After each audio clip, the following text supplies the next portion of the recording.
ನೆಲಮಂಗಲ ವಿಧಾನಸಭಾ ಕ್ಷೇತ್ರದ ಸಮಸ್ತ ನನ್ನ ಅಭಿಮಾನಿಗಳಿಗೆ ಹಾಗೂ ನನ್ನ ಮತದಾರರಿಗೆ ನನ್ನ ಆರ್ಥಿಕ ಶುಭಾಶಯಗಳು. ಈ ದಿನ ನನ್ನ ಅಭಿಮಾನಿಗಳು ನನ್ನ ಹುಟ್ಟುಹಬ್ಬವನ್ನ 53ನೇ ವರ್ಷದ ಹುಟ್ಟದ ಹಬ್ಬವನ್ನ ನನ್ನ ಗ್ರ್ಯಾಂಡ್ ಆಚರಿಸ್ತಾ ಇದ್ದಾರೆ. ನನ್ನ ಅಭಿಮಾನಿಗಳಿಗೆ ನಾನು ತುಂಬ ಹೃದಯದ ಅಭಿನಂದನೆಗಳನ್ನು ಅರ್ಪಿಸ್ತಾ ಇದ್ದೀನಿ. ಈ ದಿನ ನನ್ನ ಎಲ್ಲ ನನ್ನ ಅಭಿಮಾನಿಗಳು, ನನ್ನ ನಾಯಕರುಗಳು, ನಾನು ಕಾಂಗ್ರೆಸ್ ಪಕ್ಷದ ನನ್ನ ಗಂಗಾಧರ ಅಂತ ಹೇಳ್ಬಿಟ್ಟು ನಾನು ನಗರಸಭಾ ಸದಸ್ಯರಾಗಿ 3ನೇ ಬಾರಿ ಆಯ್ಕೆಯಾಗಿದ್ದೇನೆ.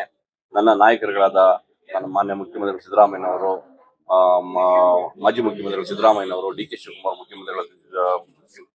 ಕೆ ಶಿವಕುಮಾರ್ ಅವರು, ನಮ್ಮ ನೆಲಮಂಗಲ ವಿಧಾನಸಭಾ ಕ್ಷೇತ್ರದ ಶ್ರೀನಿವಾಸ್ ಅವರು, ಜನಪ್ರಿಯ ಶಾಸಕರು ಶ್ರೀನಿವಾಸ್ ಅವರು, MLC ಕಾಂತರಾಜ್ ಅವರು, ನನ್ನ ನಗರಸಭಾ ಸದಸ್ಯರುಗಳು ಹಾಗೆ ನನ್ನ ಅಭಿಮಾನಿಗಳು ಎಲ್ಲ ಸೇರಿಸಿ ಹುಟ್ಟುಹಬ್ಬನ ನನ್ನ ಆಚರಣೆ ಮಾಡಿದ್ದಾರೆ.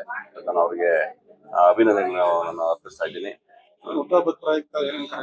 ಇವತ್ತು ಈ ದಿನ ಹುಟ್ಟುಹಬ್ಬ ಕಿರುಕಾಣಿಕೆಗಳನ್ನು ನಾನು ನೀಡ್ತಾ ಇದ್ದೇನೆ. ನನ್ನ ಅಭಿಮಾನಿಗಳಿಗೆ, ನನ್ನ ಮತದಾರಗಳಿಗೆ ನನ್ನ ಈ ವೃದ್ಧಾಪ್ಯ ಇದನ್ನ ಗಾಡಿಗಳನ್ನ ಕೊಡಿಸಿದ್ದೀನಿ. ನನ್ನ ನಗರಸಭೆ ವತಿಯಿಂದ ಗಾಡಿಗಳನ್ನ ನಾನು ಇದು ಮಾಡಿದ್ದೀನಿ. ಸ್ಕಾಲರ್ಶಿಪ್ ಮಕ್ಕಳುಗಳಿಗೆ ಕೊಡಿಸಿದ್ದೀನಿ. ಹಾಗೆ ಈಗ ನನ್ನ ನಗರಸಭೆ ವ್ಯಾಪ್ತಿನಲ್ಲಿ ಆಶ್ರಯ ಸೈಟನ್ನ ಮಾಡಬೇಕು ಅಂತ ಇದ್ದಾರೆ. ಅದನ್ನ ನಾನು ಜನಗಳಿಗೆ ತಿಳಿಸ್ತಾ ಇದ್ದೀನಿ. ಈ ಕೋರ್ಟಿನ ವಿಚಾರದಲ್ಲಿ ನಾನು ಅದನ್ನ ನಮ್ಮ ನಗರಸಭೆ ವ್ಯಾಪ್ತಿಯಲ್ಲಿ ನಾನು ಸಪೋರ್ಟ್ ಮಾಡಿ ಅವ್ರಿಗೆ ಇದನ್ನ ಆದೇಶನ ಮಾಡಿಸ್ಕೊಟ್ಟಿದ್ದೀನಿ. ಕೋರ್ಟಿಂದ ಆದೇಶ ಮಾಡಿಸ್ಕೊಟ್ಟಿದ್ದೀನಿ. ಪೌರ ಕಾರ್ಮಿಕರಿಗೆ ಸಪರೇಟ್ ಆಗಿ ನಾವು ಆಶ್ರಯ ನಿವೇಶನ ಕೊಡಬೇಕು ಅಂತ ನಗರಸಭೆಯಿಂದ ನಾವೆಲ್ಲ ನಮ್ಮ ನಗರಸಭಾ ಸದಸ್ಯರುಗಳೆಲ್ಲರೂ ನಾವು ಮತ್ತೆ ಅಧಿಕಾರಿಗಳೆಲ್ಲ ಸೇರಿ ಮಾತಾಡಿದೀವಿ. ಅವ್ರು ಕೊಡ್ಬೇಕು ಅಂತ ಡಿಸೈಡ್ ಮಾಡಿದೀವಿ. ಈಗ 10 ಎಕರೆ ಜಾಗ ನಮ್ಮ ಕೋರ್ಟ್ ಆದೇಶದಿಂದ ಆಗಿದೆ. ಅವ್ರಿಗೆ ಪೌರ ಕಾರ್ಮಿಕರಿಗೆ ಅಂತಾನೆ ಮೀಸಲಾತಿದೆ. ಅವ್ರಿಗೆ ನಾವೀಗ ಕೊಡ್ಬೇಕು ಅಂತ ಡಿಸೈಡ್ ಮಾಡಿ ನಾವು ಮೀಟಿಂಗ್ ನ ಮಾಡ್ತಾ ಇದ್ದೀವಿ.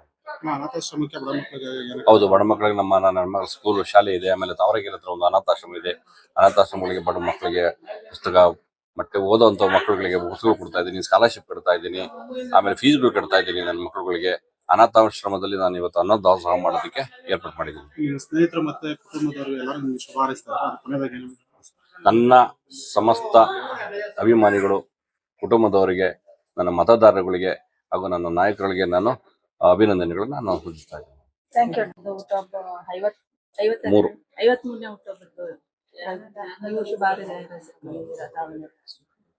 ಗಂಗಾಧರಣ್ಣವರು ಈ ದಿನ ಹುಟ್ಟುಹಬ್ಬನ 53ನೇ ಹುಟ್ಟುಹಬ್ಬನ ಅವರ ಅಭಿಮಾನಿಗಳು ಹಾಗೆ ಮತದಾರಗಳು, ಈ ಕ್ಷೇತ್ರದ ಈ ಜನತೆಗಳೆಲ್ಲ ಬಂದು ಅವ್ರಿಗೆ ಶುಭ ಹಾರೈಸ್ತಾ ಇದ್ದಾರೆ. ಹಾಗೆ ನಾವು ಅವ್ರಿಗೆ ತುಂಬಾ ಆತ್ಮೀಯರು. ನಮ್ಮ ಶ್ರೀನಿವಾಸ್ ಆಗ್ಲಿ, ನಮ್ಮ ರಾಜಣ್ಣ ಆಗ್ಲಿ, ನಮ್ಮ ಈ ಸ್ನೇಹಿತರು ಇವರೆಲ್ಲ ಸೇರ್ಕೊಂಡು ಇವತ್ತು ಅವ್ರಿಗೆ ಶುಭ ಹಾರೈಸಕ್ಕೆ ಬಂದಿದ್ದೀವಿ. ಅವರು ತುಂಬಾ 3 ಟರ್ಮಿಂದನೂ ಕಾಂಗ್ರೆಸ್ ಪಕ್ಷದಲ್ಲಿ ನಗರಸಭೆ ಸದಸ್ಯರಾಗಿ ಸೇವೆ ಸಲ್ಲಿಸಿದ್ದಾರೆ. ಆ ಸೇವೆಯನ್ನು ಗುರುತಿಸಿ ಅವ್ರಿಗೆ ಮುಂದಿನ ದಿನಗಳಲ್ಲಿ ಒಳ್ಳೊಳ್ಳೆ ಹುದ್ದೆಗಳನ್ನ ಕಾಂಗ್ರೆಸ್ ಪಕ್ಷದಲ್ಲಿ ನೀಡಲಿ ಅಂತ ಹೇಳಿ ನಾವು ಈ ಸಂದರ್ಭದಲ್ಲಿ ಹೇಳ್ತಿದೀವಿ. ಅವ್ರಿಗೆ ದೇವರು ಹೆಚ್ಚು ಶಕ್ತಿ ಕೊಟ್ಟು ಆರೋಗ್ಯ ಕೊಟ್ಟು ಕಾಪಾಡಲಿ ಅಂತ ಹೇಳಿ ಈ ಸಂದರ್ಭದಲ್ಲಿ ಹೇಳ್ತಾ ನಾನು ಮುಗಿಸ್ತೇನೆ.